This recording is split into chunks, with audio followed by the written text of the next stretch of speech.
Considerado uma das 7 maravilhas do mundo, o Canal do Panamá é uma obra arquitetônica que liga 2 oceanos e facilita as negociações do comércio mundial. Ele é de deixar o queixo cair, não só pela sua história de construção, mas também pela eficácia com que impacta a economia global. Com uma extensão de apenas 82 quilômetros, seria quase inimaginável pensar que seria possível levantar embarcações sobre uma densa floresta e um território montanhoso. O canal simplesmente facilita a navegação de grandes navios, não só encurtando as viagens, mas também tornando a rota muito mais segura, evitando a necessidade de contornar o extremo sul da América do Sul, mais conhecido como Cabo Horn. O projeto foi iniciado em 1878 por uma empresa liderada por Ferdinand de Lesseps. Porém, no final, os créditos foram todos para os Estados Unidos. Entre tragédias e muita confusão, o canal esconde segredos sujos e misteriosos por trás. E é sobre isso que iremos falar neste vídeo.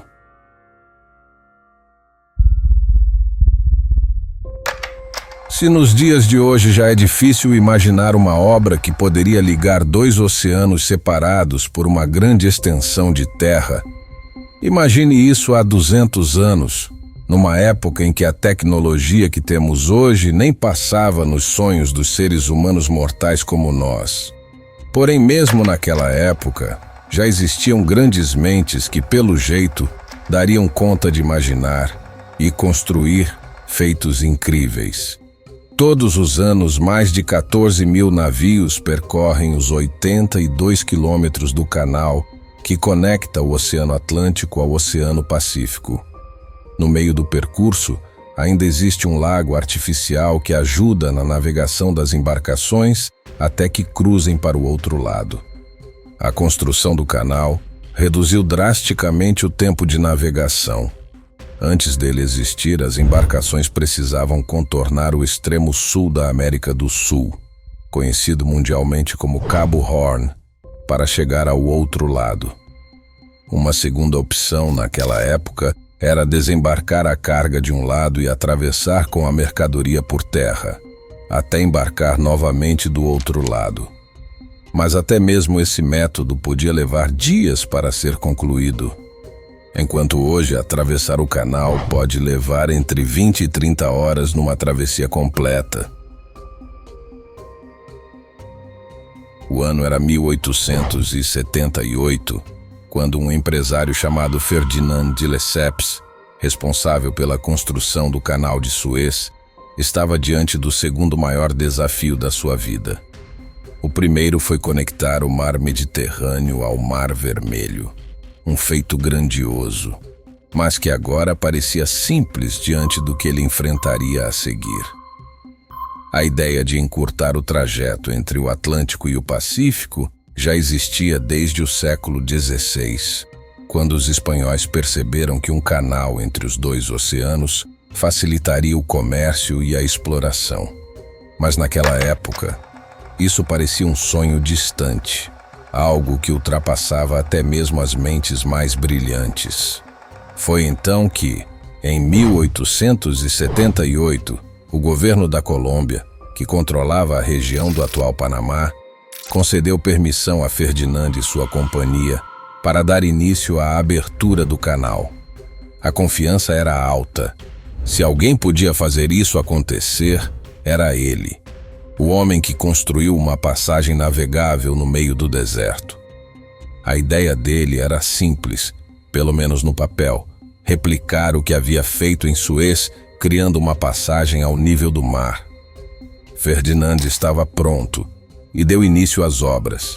Ele só não contava com uma coisa, que tudo começasse a dar errado. O que o francês encontraria ali era muito mais hostil do que areia e calor. Floresta densa, terrenos montanhosos, doenças tropicais e um solo que parecia lutar contra qualquer tentativa de engenharia. O que ninguém esperava é que nem mesmo Ferdinand seria capaz de concluir aquele projeto. O que parecia um sonho ambicioso, logo começou a se transformar em um pesadelo. Ferdinand de Lesseps acreditava que poderia repetir a mesma estratégia usada no Egito: abrir um canal ao nível do mar, sem eclusas. Mas ele ignorou um detalhe crucial. O terreno do Panamá era completamente diferente. Em vez de areia plana e seca, ele encontrou uma selva densa, montanhas irregulares e chuvas tropicais incessantes. A cada escavação, novos deslizamentos de terra engoliam o trabalho feito. Era como se a própria natureza resistisse ao projeto. E os desafios não eram apenas técnicos. A região era tomada por doenças como a malária e a febre amarela, que dizimavam operários diariamente.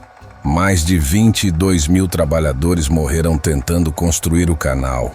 Os corpos eram enterrados às pressas, e muitos dos operários que chegavam da Europa mal tinham tempo de entender o que estavam fazendo antes de adoecerem. A imprensa francesa começou a questionar a viabilidade do projeto, e a credibilidade de Ferdinand foi se esvaindo. O custo da obra disparava a cada mês e os investidores começaram a recuar. Em 1889, o projeto foi oficialmente interrompido, junto com a reputação de seu criador. O sonho de conectar os oceanos estava mais uma vez enterrado, agora sob toneladas de lama, corpos e dívidas.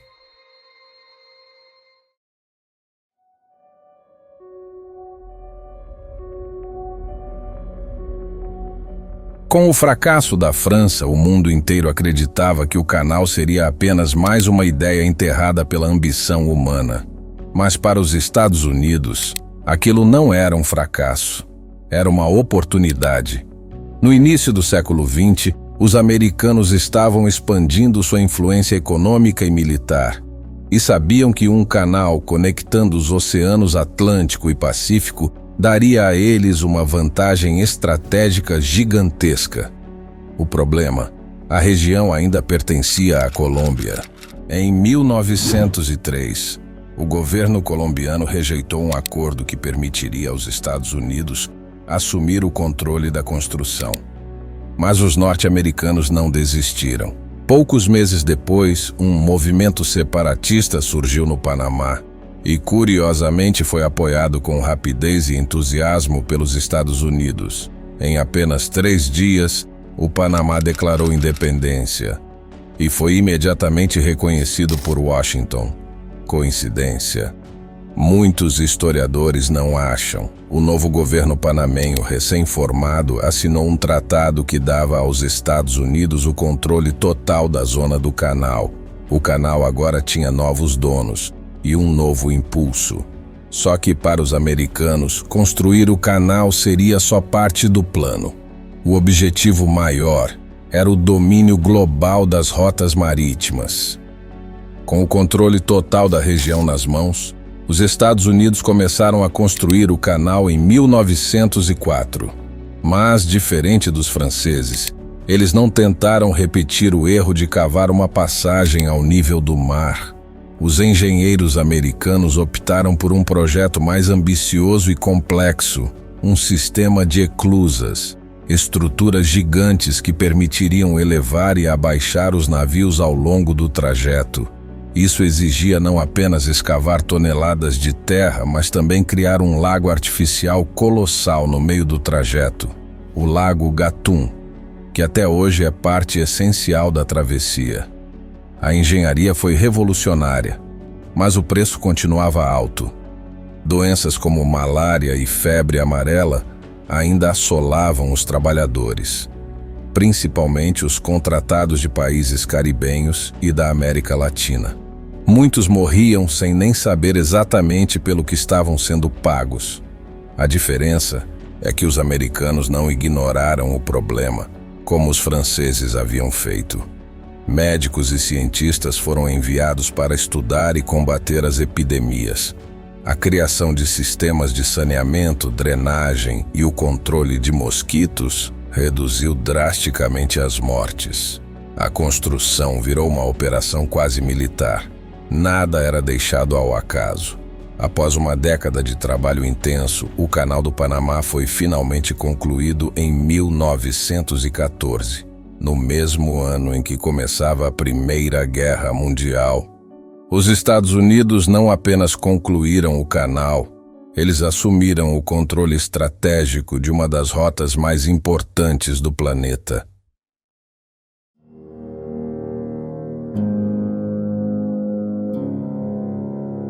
O canal estava pronto, mas a história estava longe de terminar. Após a inauguração, em 1914, os Estados Unidos mantiveram o controle total da chamada Zona do Canal, uma faixa de terra que cortava o Panamá ao meio, como se fosse um país dentro de outro. O canal era administrado por autoridades americanas, protegido por tropas americanas e gerido com base nos interesses dos Estados Unidos. E o povo panamenho foi deixado à margem, literalmente. Por décadas, os panamenhos não tinham qualquer poder sobre uma das estruturas mais lucrativas e estratégicas de seu próprio território. A insatisfação crescia a cada ano. O canal trouxe desenvolvimento, mas também acentuou desigualdades.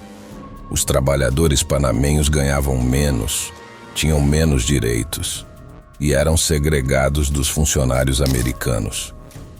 Em 1964, o estopim. Estudantes panamenhos protestaram ao tentar erguer a bandeira do Panamá na zona do canal. O confronto com tropas dos norte-americanos resultou em mortes e marcou um divisor de águas na relação entre os dois países. Pela primeira vez, o mundo inteiro assistia ao clamor do Panamá por soberania.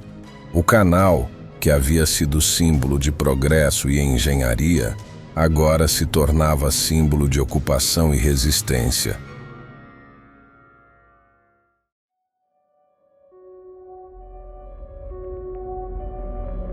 Depois de décadas de tensão, protestos e negociações diplomáticas, os Estados Unidos finalmente concordaram em devolver o controle do canal. Em 1977, foi assinado o Tratado Torrijos-Carter, estabelecendo que o Canal do Panamá passaria oficialmente às mãos dos panamenhos em 31 de dezembro de 1999. À meia-noite, o que antes era símbolo de dominação se tornou símbolo de soberania. Pela primeira vez, o canal pertencia totalmente ao povo panamenho. Mas o fim de uma disputa histórica deu lugar a novos desafios. Hoje, o Canal do Panamá ainda é responsável por cerca de 5% do comércio marítimo mundial. É uma das rotas mais importantes do planeta. Só que agora, ele enfrenta um inimigo que nenhuma potência pode controlar: a crise climática. Em 2023, uma das piores secas da história afetou os níveis de água do Lago Gatun, essencial para o funcionamento das eclusas. O resultado? Longas filas de navios esperando para cruzar o canal, perdas bilionárias. E a pergunta que começa a ecoar entre autoridades e economistas: estamos à beira de um novo colapso no Canal do Panamá? Uma obra nascida da ambição, marcada por tragédias, guerras políticas e resistência popular, agora luta contra um novo tipo de inimigo: a natureza, que pode não dar uma segunda chance. O Canal do Panamá é mais do que uma via que liga dois oceanos. Ele é o reflexo de até onde a humanidade é capaz de ir para encurtar distâncias. Mesmo que isso signifique atravessar florestas, montanhas, nações e vidas. Por trás de cada navio que cruza essas águas há histórias de ambição, fracasso, resistência e superação. Uma engenharia que parecia impossível, um território que foi disputado como um prêmio, e um povo que lutou para recuperar o que era seu. Hoje o canal continua ativo, mas os desafios mudaram de forma. A natureza, o clima e as tensões geopolíticas mostram que o futuro dessa rota ainda está em jogo. E talvez o verdadeiro desafio não seja mais cavar o solo, mas aprender com a história para não afundar com ela. Agora eu quero saber de você. Será que o Canal do Panamá ainda guarda segredos que nunca vieram à tona? Ou será que o maior mistério não está em suas águas, mas nas decisões que o moldaram? Deixa aqui nos comentários a sua opinião, dúvida, ou até mesmo uma teoria sobre o que mais pode estar escondido por trás dessa engenharia monumental. Se você curtiu essa viagem pela história e pelas sombras do Canal do Panamá, já deixa o like, se inscreve no canal e ativa o sininho para não perder os próximos vídeos. E claro, compartilha esse conteúdo com alguém que também adoraria descobrir os bastidores e os conflitos por trás das maiores obras da humanidade. Nos vemos no próximo vídeo.